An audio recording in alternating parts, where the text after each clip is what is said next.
नदीम मलिक साहब, senior anchor person, सहाफ़ी और तज़ियाकार हमारे साथ मौजूद हैं, उनको शामिल गुफ्तगू करते हैं। नदीम साहब, बहुत बहुत शुक्रिया आपके कीमती वक्त के लिए। फरमाइएगा कि दोनों फ़रीक़ैन जिन्होंने मुज़ाकरात करने हैं आपस में, वो पाकिस्तान पहुँच चुके हैं।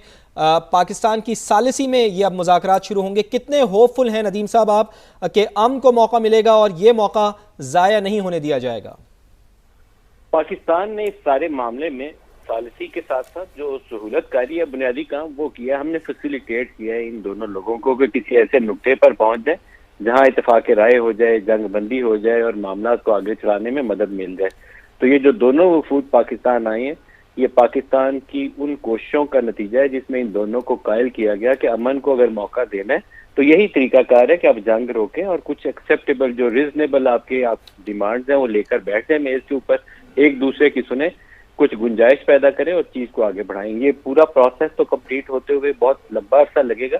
इब्तदाई तौर पर तो जो दो चार मोटे मोटे नुकात हैं ईरान के और दो चार मोटे मोटे नुकात हैं अमेरिका के, वो लेके अगर इत्तेफाक राय कर लें तो डिटेल डिस्कशन जैसे न्यूक्लियर के ऊपर अगर करनी होंगी तो वो तो IAEA आएगी और बड़ा लंबा एक प्रोसेस होता है, टेक्निकल नेगोशिएशन होती हैं, वो जल्दी किए पूरा नहीं होता, लेकिन प्रिंसिपल तय हो जाने चाहिए। तो ये जो दोनों वफूद पाकिस्तान आए हैं, JD वैंस आए हैं या उधर से कालीबाफ आए हैं, साथ उनके फॉरेन मिनिस्टर आए हैं, तो ये बातें मान कर आए हैं पाकिस्तान ने जो इनको समझाई हैं। तो पाकिस्तान की एक सक्सेस ये है कि पाकिस्तान ने एक बहुत ऑनेस्ट निगोशिएटर के तौर पर इनके सामने हकाइक रखे, ग्राउंड रियलिटीज का दोनों को समझाया है कि ये सूरत हाल है। एक दूसरे को मुकम्मल तौर पर शिकस्त देने की पोजीशन में नहीं है, ना अमेरिका ईरान को खा सकता है, ना ईरान इस पोजीशन में है कि अमेरिका को तबाह बर्बाद कर दे। तो एक रीजनेबल अरेंजमेंट के ऊपर इनको आना चाहिए, बजाय इसके कि लड़ते लड़ते एक दूसरे का मजीद नुकसान करते रहे। इलाके के पूरे ममालिक जो है उनका भी नुकसान हो रहा है। तो अब ज्यादा जो कभी इम्कान ये है कि अमरीकी सदर जो पहले तो नेतन्याहू के कहे के ऊपर बहुत ऊंची हवा में थे कि हमने 3-4 रोज के अंदर पूरे ईरान को मलियामेट कर देना, अब उन्होंने JD वैंस जो उनकी निस्बत कहा जाता है कि ज्यादा बैलेंस सोच के हामिल है, ट्रंप साहब तो बहुत ही अनप्रिडिक्टेबल आदमी है, तो JD वैंस जो है उम्मीद यही की जानी चाहिए कि ईरान के जो हकायक के ऊपर मबनी बातें होंगी उनको सामने रखते हुए किसी मुआहदे की तरफ चलाने की इस पूरे प्रोसेस को कोशिश। जो स्टीव विटकॉफ और जॉर्ज कुशनर हैं उनके ऊपर ईरानियों के कुछ तहफ़्फ़ुज़ात थे, ये इसलिए जो लेवल ऑफ टॉक्स है ये बहुत एलिवेट हो गया कि नायब अमरीकी सदर उनको इस मौके के ऊपर अमेरिका से पाकिस्तान भेजा गया क्योंकि ईरान स्टीव विटकॉफ से भी कंफर्टेबल नहीं था और जॉर्ज कुशनर से भी कंफर्टेबल नहीं था। तो मेरे ख्याल में कुशनर के मुताल्लिक तो उनकी राय यह है कि वो नेतन्याहू के नुमाइंदे हैं बातचीत के अंदर।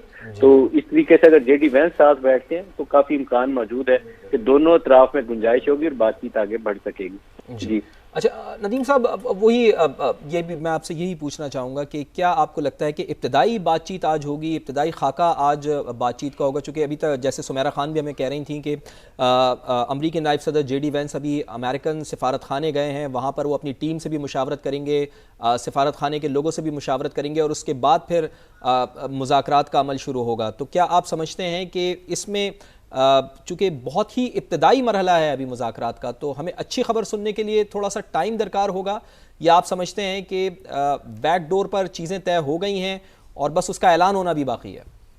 देखिए कि कुछ नुकात के ऊपर तो अमरीकी सदर को जहाज के अंदर भी वो चीजें कन्वे होती रही होंगी जब तक वो यहाँ पहुंचे। Exactly. अमरीकी सफारत खाना उनके दुनिया के जो बड़े सफारत खाने हैं ना उनमें से एक है जो इस्लामाबाद में बहुत बड़ी फैसिलिटी है। इतनी बड़ी फैसिलिटी मेरा नहीं ख्याल है कि किसी और मुल्क के पास इस्लामाबाद में दस्तयाब है जितनी बड़ी हमने अमेरिका को दे रखी।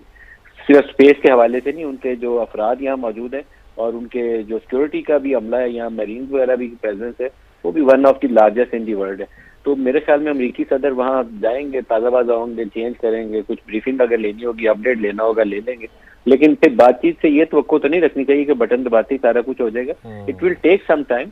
लेकिन 2-3 बुनियादी नुकते हैं जो मेरे ख्याल में ईरान और अमेरिका के लिए बड़े क्लियर होने चाहिए, बाकी फिर तफसीलात हैं। ईरान का अगर पहले सामने रखें कि ईरान को क्या चाहिए, ईरान चाहता है कि अमेरिका दोबारा 6 महीने के बाद उसके ऊपर हमलावर ना हो जाए, उसकी गारंटी चाहता है, बड़ा क्लियर कट एश्योरेंस चाहता है, ये उसका एक नुकता है।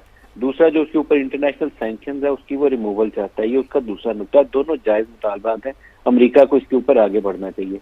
अमेरिका की तरफ आ जाए तो अमेरिका चाहता है कि ईरान के पास न्यूक्लियर वाले मामले के ऊपर हथियार बनाने की सलाहियत ना हो, ईरान इसके ऊपर कंप्रोमाइज करेगा। 99% तो मेरी अंडरस्टैंडिंग यही है कि ईरान इसके ऊपर कंप्रोमाइज करेगा, तो इसके अमेरिका को एक फेस सेविंग मिल जाएगी। वो बताएगा कि मुझे जंग की बजाय वो बातचीत के अमल से मैंने वो सारा कुछ हासिल कर लिया, तो उसको एक रास्ता मिल जाएगा। स्टेट ऑफ हॉर्मोज एक थॉर्नी इशू है, ईरान ने पहली दफा उसको बंद करके अब ये साबित कर दिया, और उसको पता भी चल गया कि इसकी कितनी अहमियत है कि अगर वो इसको बंद करता है तो पूरे यूरोप, अमेरिका, पूरी दुनिया की इकॉनमी एट स्टेक आ जाती है। अमेरिका उसके ऊपर जॉइंट कंट्रोल की बात करता है या बिल्कुल इंटरनेशनल वाटरवेज की तरह फ्री रास्ता चाहता है। ईरान अब ये चाहता है कि उसको रेगुलेट करे। यहाँ पर ईरान को गुंजाइश पैदा करनी पड़ेगी, रास्ता देना पड़ेगा, ताकि दुनिया की इकॉनमी, जैसे ईरान को इकॉनमी चलाने का हक हासिल है, इस तरह दुनिया की इकॉनमी भी चलती रहे। तो ये दो चार तो बहुत ही बुनियादी नुकते हैं, लेकिन एक नुकता जिसके ऊपर मुझे शक है कि ज्यादा जोर लगाना पड़ेगा ईरान और अमेरिका को, वो होगा जो हिजबुल्लाह का मामला है, जो हमास का मामला है, जो नेबरिंग कंट्रीज जो ईरान के एलाइज है। और इस वक्त इसराइल ने जितनी वहाँ खूनरेजी की है वो है तो काबिल मजम्मत बात है, लेकिन अब अमेरिका को ही इसराइल के ऊपर दबाव डाल के उसे पीछे हटाना पड़ेगा। वो लेबनान के एक हिस्से के ऊपर कब्जा करके बैठा हुआ है, तो दरियाए लितानी तक का इलाका है, उसके ऊपर उसकी फौजें पहुंची हुई हैं। इसी तरीके से सीरिया का एक इलाका है जिसको वो हड़प करके बैठा हुआ है। तो वो जो ग्रेटर इसराइल वाले उसके अज़ाइम है, उसको रोकने के लिए अमेरिका को अपना असर रसूख इस्तेमाल करना पड़ेगा। जी। अच्छा मलिक साहब, ये भी ज़रा इस चीज़ के ऊपर भी रोशनी डालिएगा कि एक तो जिस तरह आप भी फरमा रहे हैं कि यूरेनियम की अफजूदगी का अमल रोकने पर जोर देगा अमेरिका, इसके साथ साथ आबनाए हुर्मुज़ खोलने का मुतालबा भी सामने आएगा, लेकिन क्या इसराइल को बराह रास्त ख़तरा है ईरानी मीज़ाइल से? तो क्या अमेरिका ईरान की मिज़ाइल डेवलपमेंट और वसी दिफाई सलाहियतों को महदूद करने का कह सकता है, यानी मिज़ाइल प्रोग्राम के ऊपर भी उंगली उठा सकता है अमेरिका? देखिए, पता नहीं ये आपस में बातचीत में क्या करेंगे। वैसे अगर ईरान ने मिसाइल प्रोग्राम छोड़ना हो ना, तो उससे बेहतर, मैं बड़ा एक वो क्रूड से फॉर्म में कहता होता हूँ कि इससे बेहतर है कि ईरान लड़के मर जाए बजाय मिसाइल प्रोग्राम छोड़ने की। अगर इसराइल को ईरानी मिसाइलों से खतरा है तो ईरान को भी तो इसराइली मिसाइलों से खतरा है। ईरान के पास तो फिराइया भी कोई नहीं है, उनके पास तो जहाज भी बहुत हैं इसराइल के पास, और अमेरिका भी पहुंच जाता है उसके साथ मदद करने के लिए। तो जो ईरान को अपने दिफा के लिए चीजें चाहिए वो तो उसका हक है।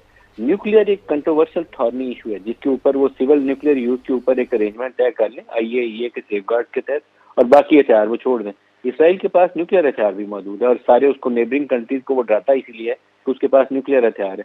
तो ये एक बकाए बहामी होती है। बकाए बहामी के तहत जो चीजें ईरान को दरकार हैं वो ईरान को देनी चाहिए, जिन चीजों से इसराइल को रोकना है उसको रोकना चाहिए, और अमेरिका को भी फेस सेविंग चाहिए, रास्ता चाहिए, वो भी उसको मिलना चाहिए, ताकि एक दुनिया मुनासिब तरीके से आगे बढ़ जाए। अगर तो ये इत्तेफाक राय पैदा कर लेंगे तो दोनों के लिए विन विन सिचुएशन होगी। नहीं पैदा करेंगे, लड़के कुछ करने की कोशिश करेंगे, तो दोनों हारेंगे, दोनों इसमें से पाएंगे कुछ नहीं। जी।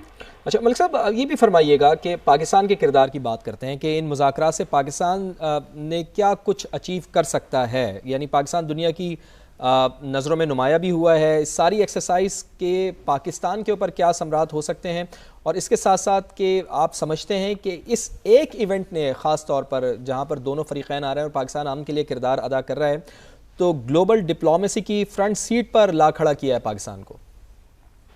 पाकिस्तान के ऊपर अल्लाह ताला ने दो बड़े ख़ास मौके के ऊपर अभी रिसेंट अगर आप पास देखें ना, तो कोई ख़ास करम अल्लाह ताला का पाकिस्तान के ऊपर आया। पहले तो मार्का हक के दौरान वो एक ऐसी फतह थी जो काफ़ी हद तक पूरी दुनिया के लिए नाकाबिले यकीन थी। पूरे हमारे जो दोस्त मुल्क हैं अरब दुनिया के, वो पाकिस्तान को छोड़कर इंडिया की तरफ उनका झुकाव बहुत ज्यादा हो चुका था, क्योंकि उन सब का ख्याल ये था कि कन्वेंशनल वॉरफेयर के अंदर इंडिया हमसे इतना चला गया आगे, उनकी इकॉनमी इतनी ग्रो कर गई है कि हम कहीं स्टैंड ही नहीं करते।